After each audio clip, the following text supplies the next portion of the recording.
بسم اللہ الرحمن الرحیم۔ السلام علیکم ورحمۃ اللہ وبرکاتہ۔ میری دعا ہے کہ اللہ تعالیٰ آپ سب کو خیر و عافیت میں رکھے۔ پیارے دوستوں، ہمارے پیارے نبی حضرت محمد مصطفیٰ صلی اللہ علیہ وآلہ وسلم کی احادیث شریف آپ کے ساتھ شیئر کروں گا، اور سب دوستوں سے گزارش ہے کہ ان احادیث شریف کو یاد کر لیں اور اپنے دوستوں کے ساتھ بھی شیئر کریں۔ اگر آپ مزید احادیث شریف سننا چاہتے ہیں تو میرے چینل کو سبسکرائب کرنا مت بھولیے۔ اللہ تعالیٰ آپ کو اپنے حفظ و امان میں رکھے۔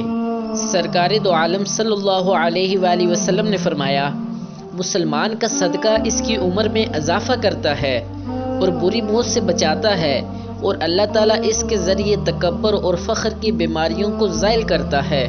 رسول اللہ صلی اللہ علیہ وآلہ وسلم نے فرمایا، جب تم 3 آدمی ساتھ رہو تو تم میں سے 2 آدمی تیسرے کو اکیلا چھوڑ کر کان میں بات اور سرگوشی نہ کریں، کیونکہ یہ اسے رنج و غم میں مبتلا کر دے گا۔ عبداللہ بن مسعود رضی اللہ تعالیٰ عنہ سے روایت ہے کہ نبی کریم صلی اللہ علیہ وآلہ وسلم نے فرمایا، قیامت کے دن مال کے بارے میں سوال ہوگا کہ اسے کہاں سے کمایا اور کس چیز پر خرچ کیا۔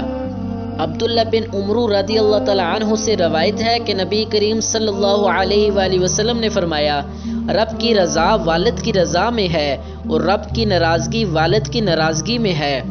اس احادیث میں اس بات کا تقاضا ہے کہ والد کی اطاعت اور تکریم کی جائے، اس لیے کہ جس نے ان کی اطاعت کی اس نے اللہ کی اطاعت کی، اور جس نے ان کو ناراض کیا گویا اس نے اللہ کو ناراض کیا، اور یہی حکم والدہ کا بھی ہے، بلکہ ان کا مقام تو اور ہی بلند ہے۔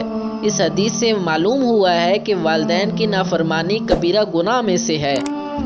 رسول اللہ صلی اللہ علیہ وآلہ وسلم نے فرمایا، جب تم میں سے کسی شخص کو نماز میں جمائی آئے تو وہ جتنا اس کے بس میں ہو اس کو روکے، کیونکہ شیطان اندر داخل ہوتا ہے۔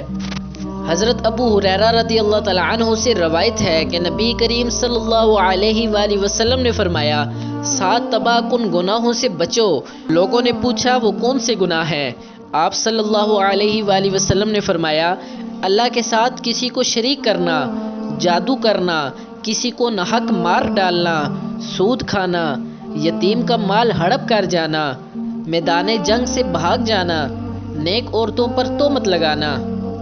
رسول اللہ صلی اللہ علیہ وآلہ وسلم نے فرمایا، جو شخص استغفار کا اہتمام کرے گا تو اللہ تعالیٰ اس کے لیے ہر تنگی سے نکلنے کا رستہ بنا دے گا، اور ہر غم سے خلاصی چھٹکارا دے گا، اور ایسی جگہ سے رزق عطا فرمائے گا جہاں سے گمان بھی نہ ہوگا۔ رسول اللہ صلی اللہ علیہ وآلہ وسلم نے فرمایا، اللہ تعالیٰ فرماتا ہے، جو لوگ میری عظمت و جلال کی وجہ سے آپس میں محبت رکھتے ہیں، قیامت کے دن ان کے لیے ایسے نور کے ممبر ہوں گے جن پر انبیاء اور شہداء بھی رشک کریں گے۔ رسول اللہ صلی اللہ علیہ وآلہ وسلم نے فرمایا، جب مسلمان بستر پر سوتے وقت کوئی بھی سورت پڑھ لیتا ہے تو اللہ تعالیٰ اس کی حفاظت کے لیے ایک فرشتہ مقرر فرما دیتا ہے، اور اس کے جاگنے تک کوئی تکلیف دہ چیز اس کے قریب بھی نہیں آتی۔ اور رسول اللہ صلی اللہ علیہ وآلہ وسلم نے فرمایا، اپنے مسلمان بھائی کی مصیبت پر خوشی کا اظہار نہ کرو، ورنہ اللہ تعالیٰ اس پر رحم کرے گا اور تمہیں اس میں مبتلا کر دے گا۔ حضور صلی اللہ علیہ وآلہ وسلم نے فرمایا، جو مصیبت کے وقت رخساروں کو پیٹے اور گربان پھاڑے اور جاہلیت جیسے پکار کرے وہ ہم میں سے نہیں۔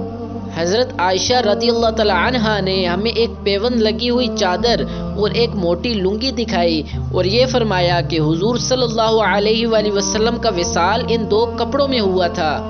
نبی کریم صلی اللہ علیہ وآلہ وسلم نے فرمایا، تم اللہ کی طرف سے رجوع کرنے کے لیے قرآن سے بڑھ کر کوئی اور ذریعہ نہیں پا سکتے۔ حضرت علی بن ابی طالب سے روایت ہے کہ رسول اللہ صلی اللہ علیہ وآلہ وسلم نے فرمایا، مظلوم کی آہ پکار سے بچتے رہو، کیونکہ وہ صرف اللہ سے اپنا حق مانگتا ہے، اور اللہ تعالیٰ کی سنت یہ ہے کہ وہ کسی کا حق نہیں روکتا۔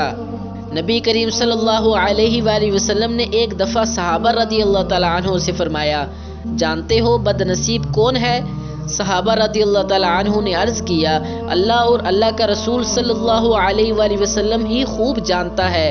نبی کریم صلی اللہ علیہ وآلہ وسلم نے فرمایا، بد نصیب بے نمازی ہے۔